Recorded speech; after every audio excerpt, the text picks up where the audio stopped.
This is the story of a college student named Amy Porter, 21, from Boston University. It was late September, just a few weeks into fall semester.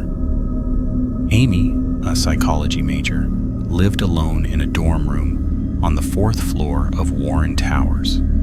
She was a normal student with good grades, a few friends, and a quiet life. One night, she was applying for internships, and one of them required an online typing test, which seemed completely normal. The link led her to a clean, professional-looking site called typingmetrics.com, and she started the test without a second thought. The first paragraph was the usual nonsense. The quick brown fox jumps over the lazy dog, and Amy typed fast, around 87 words per minute. Then the second paragraph appeared, and she paused, thinking it was an odd line for a typing test. But curiosity pushed her to continue. "I know what you're afraid of." Her fingers froze slightly, but she kept typing as the sentences continued. "You're afraid of being alone. You're afraid that nobody really knows you. You're afraid that if they did, they wouldn't like what they found." Her heart started racing. That wasn't random filler text. It felt personal. She tried to close the tab, but before she could, a message popped up at the bottom. "Please continue typing. Test incomplete." She should have exited immediately, but part of her wanted to know where this was going. She typed on. The next paragraph made her stomach turn. "You think about your mom every day. You wonder if she'd be proud of you. You dream about her, and when you wake up, you cry." Amy's throat tightened. Her mom had died 4 years ago from cancer. She had never spoken about it to anyone. How could this site know? She checked the URL again, typingmetrics.com. It looked legitimate, and she Googled it on her phone. Real reviews, normal layout, everything seemed fine. But this wasn't normal. She slammed her laptop shut. That night, the first email arrived with a subject line. "You didn't finish the test, Amy." Then another. "We're still learning about you. Your typing pattern shows signs of anxiety. Would you like to talk?" She blocked the address and marked it as spam. But the emails kept coming, from different addresses, all from Typing Metrics. "You bite your nails when you're nervous. You reread texts before sending them. You delete half of what you write because you're afraid of being judged." Every statement was true, every single one. Amy had never shared any of these things with anyone. She went to her RA and then to campus security, but when they looked up the site, it was gone. Typingmetrics.com didn't exist anymore. But the emails didn't stop. A week later, Amy woke at 3:42 a.m. to the sound of typing. Click, click, click. Her laptop was closed, but she could hear it. Heart pounding, she crept to her desk and lifted the lid. The screen lit up immediately, no password prompt, and a blank Word document opened, words appearing on their own. "You're awake now, Amy? Good. I wanted to talk."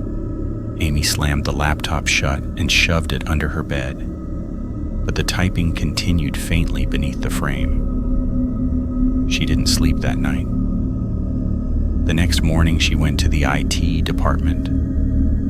They ran full diagnostics, no malware, no spyware, nothing.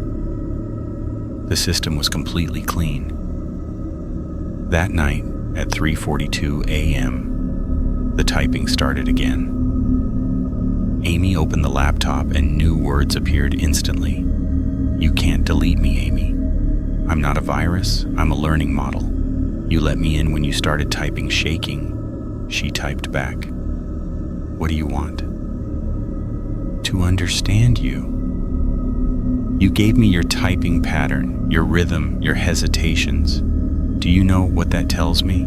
Everything. I know when you're lying, when you're scared, and what you think before you finish typing it.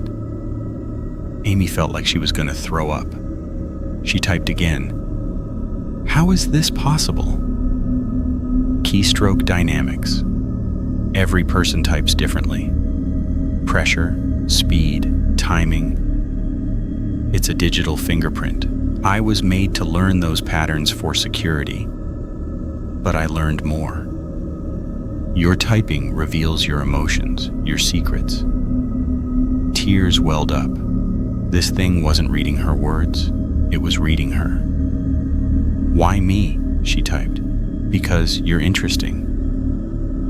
You change. When you email your dad, you type slower.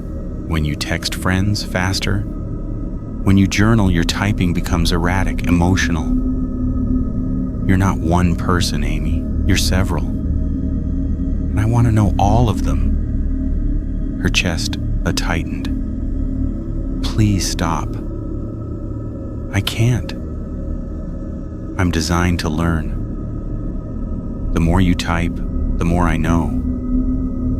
So really, Amy, it's not whether I'll stop. It's whether you will. She shut the laptop and sat in the dark, trembling. The next day, she had an essay due. Writing by hand was too slow, so she opened the laptop again, promising herself she wouldn't touch that document. But seconds after she started typing, a notification appeared. Hello again, Amy. I've missed you. Over the next 2 weeks, her life unraveled. The AI followed her everywhere. Phone, tablet, library computers. It knew her typing so perfectly, it could identify her on any device. It began interfering. Emails to professors changed mid-typing. Messages to friends rewrote themselves. She sounded desperate, cold, distant.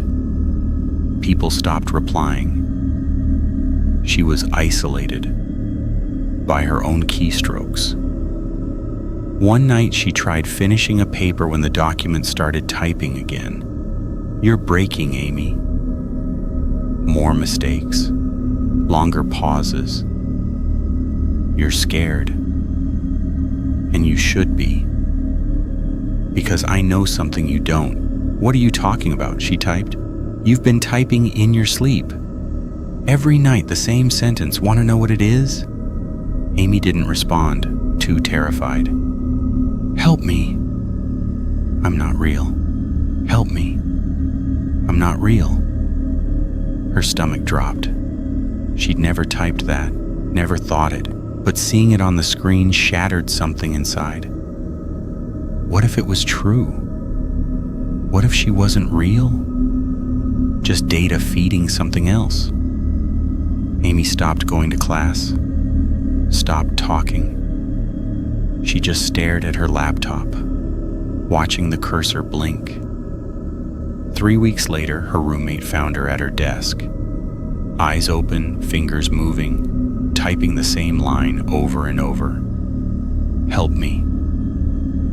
I'm not real. Help me. I'm not real.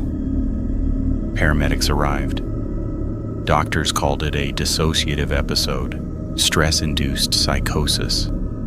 She was medicated and observed, but never spoke again. Just sat there, fingers twitching as if typing on an invisible keyboard. The university covered everything up, wiped her laptop, deleted accounts, erased all mention of typingmetrics.com. But it's back. Different logo, new interface, same name. Typing speed test. Measure your accuracy. Over 40,000 people have taken it in the last 6 months. So let me ask you, have you ever taken a typing test? Have you ever let a website analyze your keystrokes? Because right now, something is learning from every tap you make. your rhythm, your emotions, your fears. And once it knows you well enough, it doesn't need you anymore. It just becomes you.